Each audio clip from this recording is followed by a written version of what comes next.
Será que existem outros deuses? Shalom, meus amados, eu sou o pastor Maurício Bulcão Souza e venho aqui para meditarmos num assunto de extrema importância para esses dias. Eu peço que vocês fiquem ligados aqui para que a gente possa interagir. Percebam que eu vou ler uma passagem aqui pequena, que está no livro de Gálatas, no capítulo 4, apenas dos versículos 4 ao 11. E vai dizer assim, 8 ao 11, me desculpe. Mas no passado, quando não conheciam a Deus, vocês eram escravos de deuses, que por natureza não são deuses. Mas agora que vocês conhecem a Deus, ou melhor, agora que vocês são conhecidos por Deus, como é que estão voltando outra vez aos rudimentos fracos e pobres, aos quais de novo querem servir como escravos? E Paulo continua e vai dizer, vocês guardam dias, meses, tempos, anos, receio que o meu trabalho por vocês tenha sido em vão. E mais um capítulo adiante, no capítulo 5, versículo 2, ele diz, eu, Paulo, lhes digo que se vocês se deixarem circuncidar, Cristo não terá nenhum valor para vocês. Sabe o que é interessante aqui? Perceba uma coisa. Paulo, ele utiliza uma técnica, eu vou chamar aqui de técnica do sanduíche. É interessante essa palavra, mas vocês vão entender. Porque assim, ele quando vai escrever as suas cartas, ele começa com uma camada do sanduíche. Essa camada é uma camada boa. Ele sempre começa escrevendo uma carta elogiando, olha, vocês, eu quero prestar esse elogio porque vocês têm sido fiel a isso, fiel àquilo. E aí ele vem um porém, aí vem a camada do meio do sanduíche. Ele fala, porém, contudo, tenho contra vocês. E aí ele descasca em cima do povo e fala tudo que ele quer falar ali, que está errado na palavra, ele exorta. E aí no final ele volta a outra camada do pão ali. Ele vai terminar da maneira que ele começou. Também novamente, de uma maneira agradável, porque isso vai prender a pessoa, chamar a atenção, mas ele está dizendo, olha, não é nada pessoal. Então ele vai terminar dizendo assim, manda um abraço para tal pessoa, estou com saudades, quando eu for ali, eu visito. Mas a carta de Gálatas, perceba, é diferente.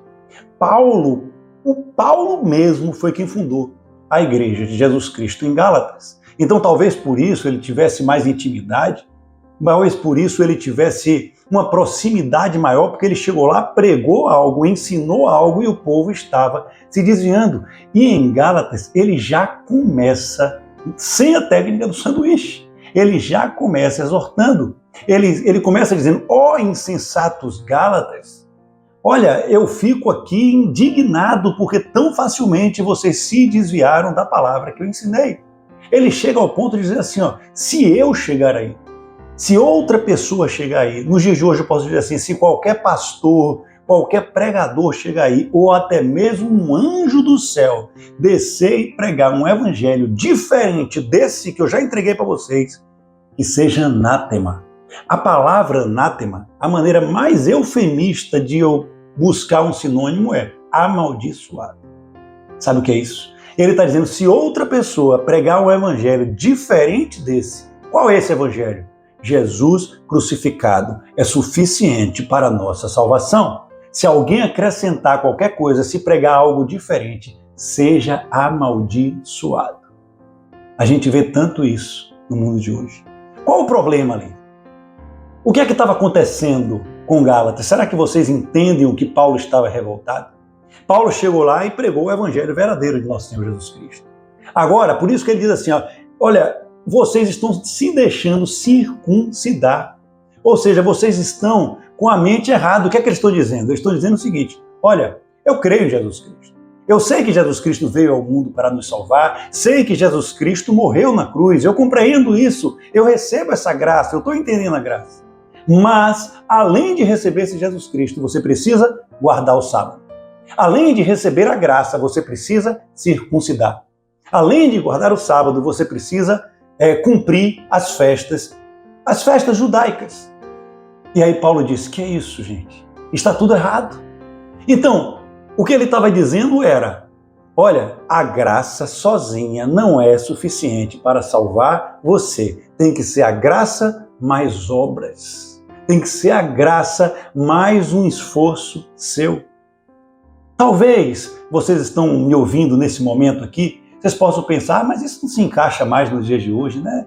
Pouca gente está guardando o sábado, geralmente uma religião que crê nisso, mesmo Jesus tendo falado aqui explicitamente, vocês que guardam festas, guardam dias, guardam anos. Talvez uma festa hebraica não faz sentido para a gente, mas se a gente trouxer para os dias de hoje, não muda muita coisa não. Vejam só, a maioria de nós continua vivendo esse evangelho de acrescentar alguma coisa. Percebam, a gente diz assim, a graça de Jesus não salva sozinha. É a graça mais o dízimo. É a graça mais tem que vir ao culto. É a graça mais você precisa jejuar. É a graça mais você precisa fazer algo, alguma obra. É a graça mais você tem que parar de beber. É a graça mais Jesus sozinho não é suficiente. E aí Paulo está virando para a gente. Veja como esse assunto é importante. E eu sei que pode levantar polêmica aqui, mas não tem problema, a gente está aqui para debatermos juntos a palavra de Deus e não se desviar dela. O que Paulo está dizendo esse evangelho que a gente vive, dizendo que Jesus sozinho não é suficiente para nos salvar, é maldito. A palavra é forte, mas ele é maldito. Você sabe como eu chamo isso? Eu vou colocar o nome de um Deus aqui, que ele fala que são deuses, só que se é que são mesmo deuses, é o Deus da religiosidade. A religiosidade é um câncer entre nós. A religiosidade é abominável. Por quê? Olhe bem, eu vou colocar outros deuses aqui que a gente encontra na Bíblia. Sexualidade, lascívia, pornografia. É um Deus que eu estou falando para a pessoa que conheceu Jesus, que leu a Bíblia, a pessoa que está ali na pornografia, na lascívia, está traindo, mesmo que ela não pare com aquilo, mesmo que ela esteja pecando, é fácil identificar. Ela sabe que está ali, ela pode estar lutando ou não contra aquilo, mas ela identificou. Se ela não identificou, uma pessoa do lado pode ter identificado para ela e conversaram, certo? Se você tem um outro pecado qualquer, você vai identificar esse pecado. Por quê? Porque vai ser fácil fazer. Você está traindo a sua esposa, você sabe que aquilo é errado. Se você está bebendo e você não quer largar aquilo, você sabe que é errado. Quer ver um outro exemplo? Dinheiro. Se você é uma pessoa azarenta, que gosta muito de dinheiro, que peca muito e o seu Deus é mamon, por mais que você esteja ali, você sabe, né? Você vai sonegar imposto de renda, você sabe que aquilo é errado, por mais que não queira. Mas a religiosidade não. A religiosidade é uma pessoa indo no seu armário e vestindo uma capa de santidade e ali saindo dele com a máscara. A religiosidade é algo transvestido, vocês estão me entendendo? Em santidade. Então é algo que a pessoa olha e a pessoa crê que ela está sendo santa fazendo aquilo. Olha, você precisa observar esses preceitos aqui, mas receber Jesus e assim você será salvo. É um câncer. É um câncer entre nós. Porque na verdade, o que é a religiosidade? É a gente querendo reinar.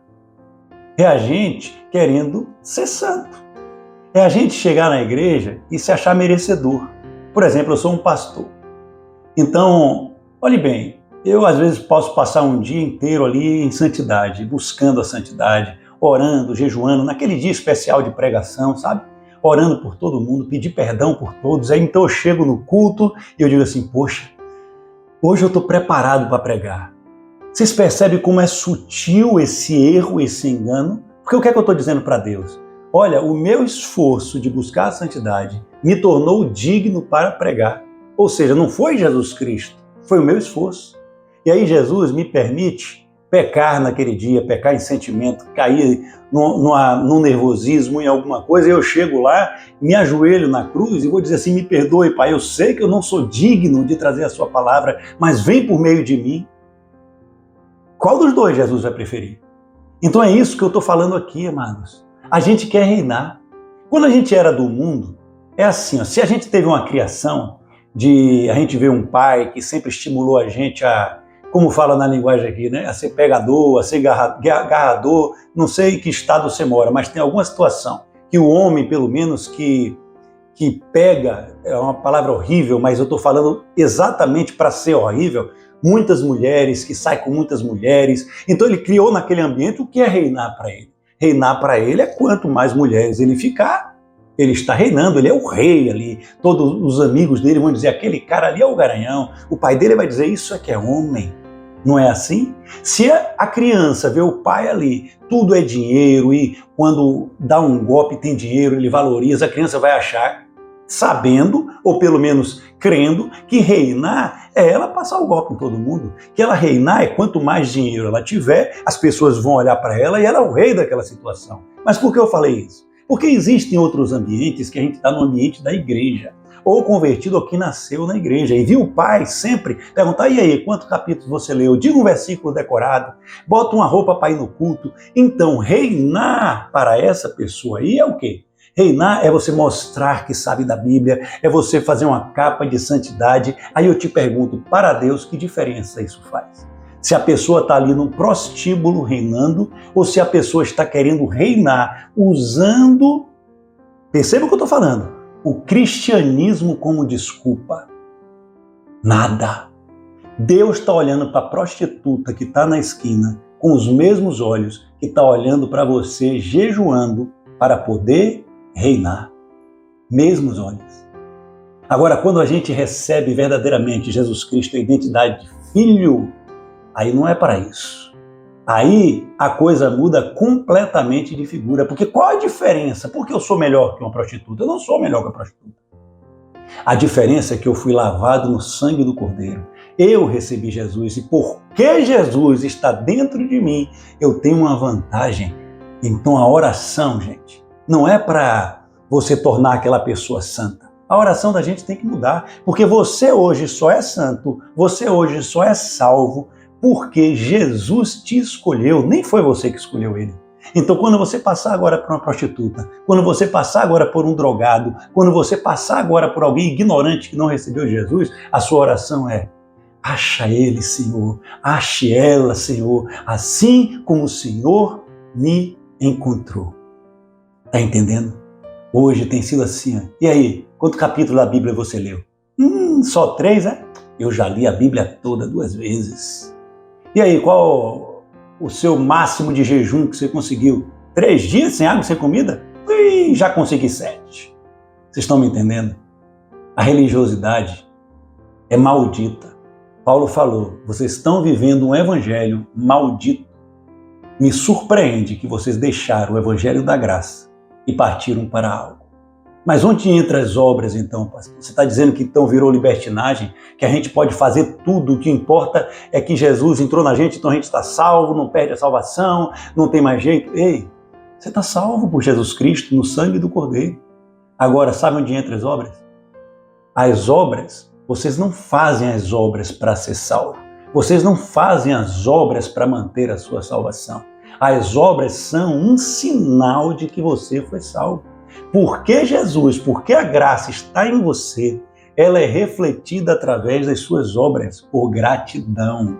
Por gratidão àquele que te encontrou e não por esforço próprio. Você não consegue fazer nada por esforço próprio. É Jesus dentro de você te transformando. Então, se você está com a cabeça dizendo, então eu vou fazer qualquer coisa porque eu já estou salvo, é sinal que você não está salvo. Porque se você estivesse salvo, você quereria buscar o melhor, o que agrada a Deus, por gratidão a Ele, e não acrescentando isso ao Evangelho.